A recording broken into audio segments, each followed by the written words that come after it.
Hi guys, what's going on? And welcome back to another episode of Conqueror's Blade. So, we have just had the patch notes released for the Knights and Squires update, and I really wanted to dig into these, kind of see what the update's all about, what are the major changes happening, because there's actually a ton of new stuff being introduced, things being changes, fixes, etc. We've got things like the new Crusade unit line, adjustments to the ranking system with a new military rank system being added.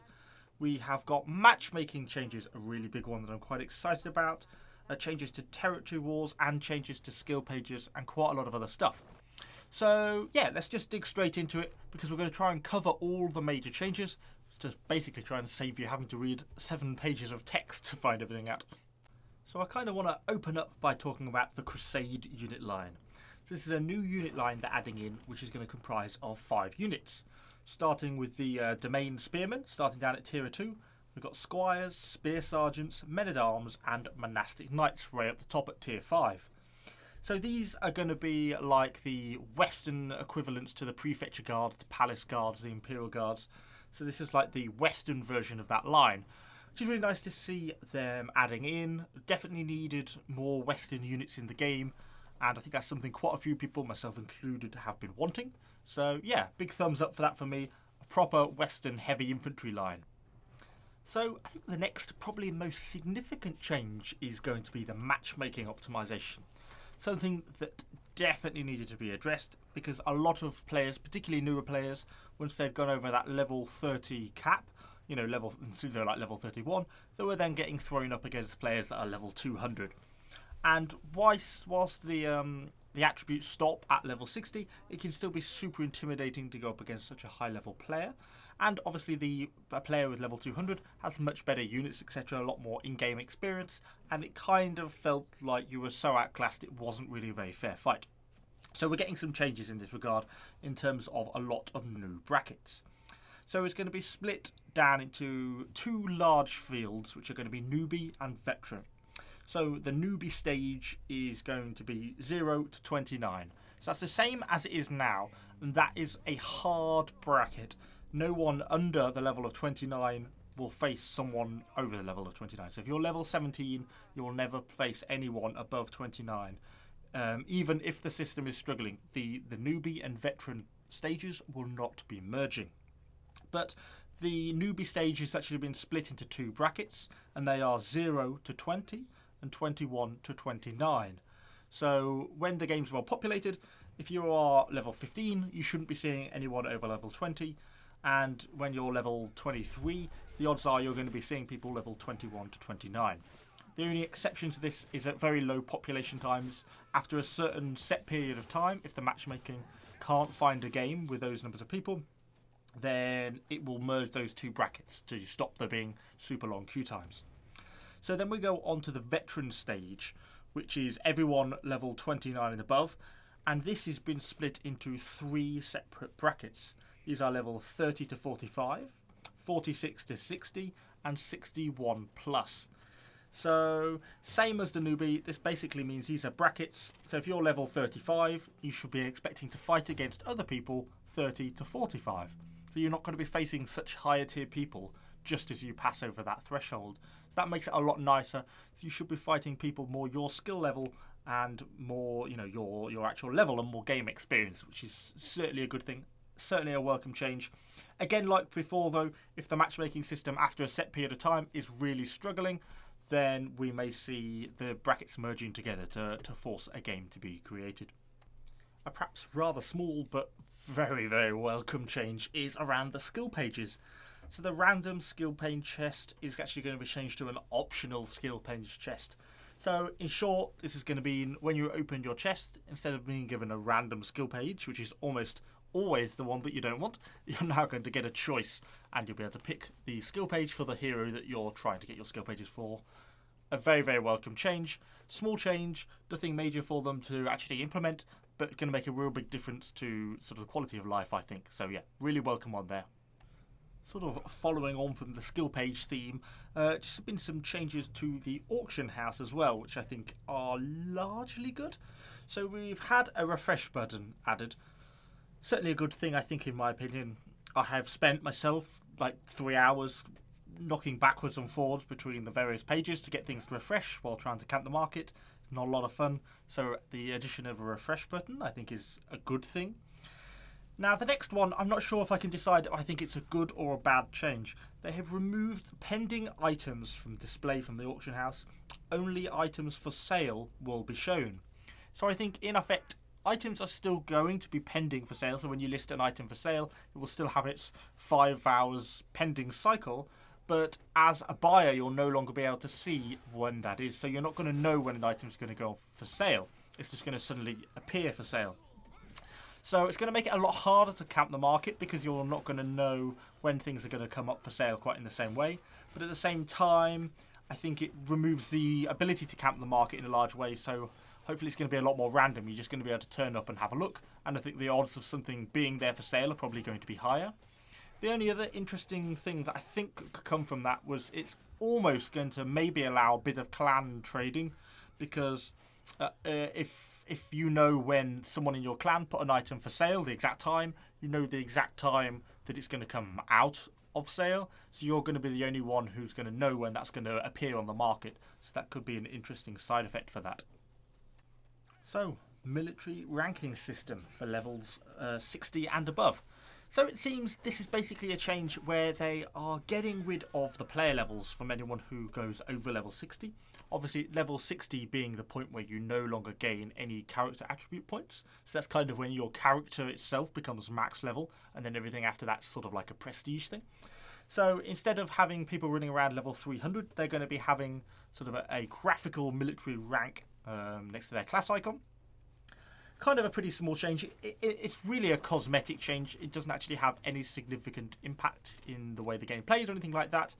I think the main implication of this is the fact that it's going to be slightly less intimidating for lower tier players, I think, who, you know, seeing someone who's level 293 are just going to think, oh my god, that's crazy.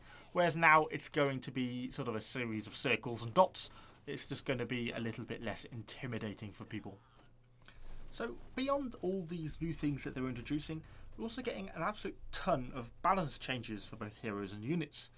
So we've got things changing in the form of the Nadashi, which is getting new passive abilities to help with the life leech, but we're also getting a reduction in some of the health regeneration of things like Tiger's Claw, which is getting quite heavily nerfed really. It probably looks like 30-40% in terms of the amount of life leech it gets, as well as the speed acceleration reduction on Dragon's Leap. So it's getting a few nerfs and a few new things added into it at the same time. So we'll kind of have to see how that one balances out. The Longbow is also getting some changes. The stagger time has been reduced, but the actual speed of the stagger arrow has been increased. So it should be easier to aim, but it's a little less effective. The Glaive is actually getting a very minor buff to the Flying Reaper ultimate ability. It's having its damage increase from 511% base blunt damage to 682% base blunt damage. That's certainly a bit of a mouthful. But that's going to be a relatively minor change. Personally, I don't even use Flying Reaper. I went for Hail of Blades, so it doesn't affect me at all, which is rather disappointing. I was hoping for a buff. Dual Blades has also had a bit of a rework, kind of a bit of a nerf, really, with the stun effect from ambush being removed. So that's kind of not a massive change there. We're also having a bit of a buff to all cavalry units. All of them are basically getting a health increase. It varies slightly across the board. I'm not going to name each unit, but basically sort of 3 to 10% in terms of health increase. And they're getting a bit of an increase to their basic attack strength. So they should be slightly stronger in melee combat. In other news, rather disappointingly, Prefecture Pikemen are getting their charge damage has been reduced. We've not actually been specified what their charge damage has been reduced by, though, so we don't actually know, because the charge of those Prefecture Pikes is just truly glorious. So a little bit disappointed that's being removed, but equally, I kind of get why, you know, they do really wipe people out sometimes. We're also getting a few optimizations and changes to some of the maps, which I don't think is a bad thing. Things like Border Fort, that's the one with the 2 grape shot cannons down those like corridors, and those grape shot cannons are not getting removed, but they're getting their damage reduced a little, which I think is certainly no bad thing, kind of just working on balancing the maps a little bit. I like this because I think it shows, one, that they're just making small changes, so they're not doing anything exceedingly rash, which is sometimes what developers can do. We're trying to balance, and the fact they're making these small changes kind of suggests that they're at least trying to sort of pay attention to the general game balance, which is something they really need to be doing. So yeah, big thumbs up on that score. We're also getting a few changes around the weekly quests. So in effect, they're adding new ones. So they're going to be adding in more quests, but at the same time, they're going to be reducing the rewards from the existing quests. So, in effect, you're going to get less house experience and less prestige from the existing quests, but there'll be more quests for you to complete. I'm not going to name each and every quest. You can go over and have a look on the actual patch notes if you really want to know, or just wait till they appear in game. But they're going to be sort of doubling the number of quests, so there's going to be a lot more things for you to complete, but they're just going to be worth a little bit less for each one that you do complete. Generally, not a bad thing, I don't think. More variety is always a good thing. So yeah, thumbs up on that score as well, I think. So we've also had some changes around territory wars. They have basically are adjusting the prestige cost. So the cost of prestige. It costs to declare war on an enemy village or town. So if you're going to be doing it 24 hours or more in advance of territory wars, then it's only going to cost you 75% of the normal prestige cost. If you do it within 24 hours, so I take that to be from up to the start of territory wars, so to the start and 24 hours prior to territory wars, it's going to be 100%, and if you do it during territory wars, it's going to cost you 150% of your total prestige cost. I kind of like this as an idea. Personally, I would have made it more severe, actually. I'd have gone higher than 150% for during territory wars, and I would also have done it, rather than being up to the start of territory wars, I would have split it into two camps, so it's 100% cost up to 2 hours before territory wars, something like that, so it gives people the chance to organise their defence. So, yeah, I think that's quite a nice idea. I think that's generally a good thing. There are a handful of other open world optimisations. They've added a few more inns and changed some of the foraging mechanics, which all seem to be good.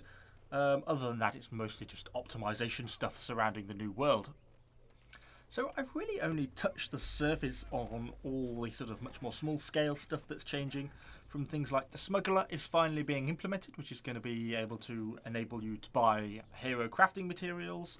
There's a whole host of tutorial changes and some extra quest lines being added in, which are all good and all up for things like that. Certainly, I see they've added up quite a bit in the way of crafting tutorials, something that was really quite lacking from the game at the start, so I think that's certainly a good thing in favour of that. They've also adjusted some of the crafting level requirements and equipment requirements. Again, all seems to be steps in the right direction. So, yeah, that pretty much sums up the bulk of the major changes that are going to be going on in this Knights and Squires update patch. Generally, I think it's a really good selection of things. A lot of the things they seem to have actively listened to the community for, particularly around things like the skill pages, some adjustments to the auction house, and the matchmaking, which I think are the three good changes. I am a little bit disappointed we've not heard anything or any comment on item durability or maximum item durability. I would like to have seen some improvements on that score, but I guess we can't have everything. So yeah, all in all, I would say a very largely positive patch. Fulfills a lot of the things I think people will be wanting, particularly with the matchmaking stuff. I think that's a really good thing. I think it's so important to be capturing new people as they come to the game and not drive them away through bad mechanics like the matchmaking. So yeah, generally a good patch. If you have any other questions about these patches, do let me know in the comments down below. Subscribe to the channel for a ton more Conqueror's Blade content, and I shall see you guys all on the next video.